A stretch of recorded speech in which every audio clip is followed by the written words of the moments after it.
এই দেখো কালকে আমরা কোথায় গেছিলাম, কোথেকে ঘুরে ঘুরে বাড়িতেও চলে এলাম। এই এখন ঘুম থেকে উঠলাম আমি। দেখেছো গায়ে এখন আমার কম্বল রয়েছে। কালকে অনেক রাতে মানে এসছিলাম, খুব রাতে হবে না, ওই সন্ধে 8:30 9টার দিকে হবে। তো কোথায় গেছিলাম তোমাদের একটুখানি দেখিয়েছিলাম ভিডিওতে, জাস্ট আমি যখন শাড়ি পরছিলাম, ঠিক আছে। তারপরে আমি ওটা ভয়েস দিতে পারিনি, তখন যেহেতু গাড়িতে ছিলাম আর ফোনটা ব্যাগের ভেতরে ছিল, তো আমি ভিডিওগুলো তুলেছি, ভয়েস দিতে পারিনি। কারণ এখানে এত গাড়ির চারিদিকে এত আওয়াজ হচ্ছিলো বলে আমার ভয়েস ঠিক মতো শোনা যাচ্ছিল না। আর এত হাওয়া ছিল, ঠান্ডাতে মুখ ঠুক সব বাঁধা ছিল বলে সেই কারণে আমি ভয়েস করতে পারিনি। আমি সব ভিডিও করে নিয়ে এসেছি, তো এটা এখন আমি ভয়েস ক্লিপ দিয়ে ছাড়বো। তো তোমরা দেখো আমরা কালে কোথায় গেছিলাম, কি কি করেছি না করেছি সারাদিন। একটা নতুন জায়গায় ঘুরতে গেছিলাম। চলো এখন উঠি, মুখে এখন ব্রাশ ট্রাশ।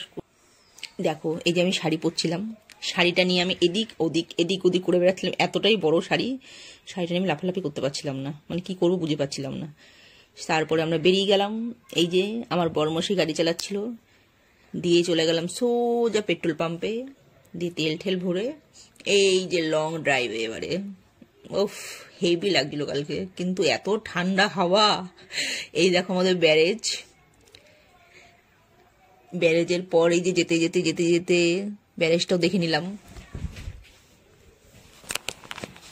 তারপর সেই লাল মাটির রাস্তা, গ্রামের সাইড। শীতের দিনে গ্রাম ঘুরতে বেশ ভালোই লাগে, কিন্তু দেখেছো কত ভালো লাগছে না দেখতে গ্রামটা। শুধু গলি গলি গলি আর এত রাস্তা, আর অলিতে গলিতে ভর্তি। তারপর প্রাকৃতিক দৃশ্যগুলো হেভি সুন্দর লাগছিল, কাঁচা রাস্তা, পাকা রাস্তা। তারপরে এই যে আমার মেয়ে, অ্যাকচুয়ালি ফোনটা আমার মেয়ের হাতেই ছিল, মেয়ে ভিডিওটা তুলেছে, কিন্তু ভয়েস ক্লিপটা আমি পরে দিচ্ছি। এই যে যেখানে গেছিলাম, যেই বাড়িতে গেছিলাম, অ্যাকচুয়ালি কালকে আমার দিদি শাশুড়ির বাৎসরিক ছিল। এই যে আমার দিদি শাশুড়ি, মানে আমার বরের দিদার বাৎসরিক অনুষ্ঠান ছিল, মানে গত বছর তিনি গত হয়েছেন, তো 1 বছর হলো। তার বাড়িতেই আমরা গেছিলাম, সেটা হচ্ছে বাঁকুড়া।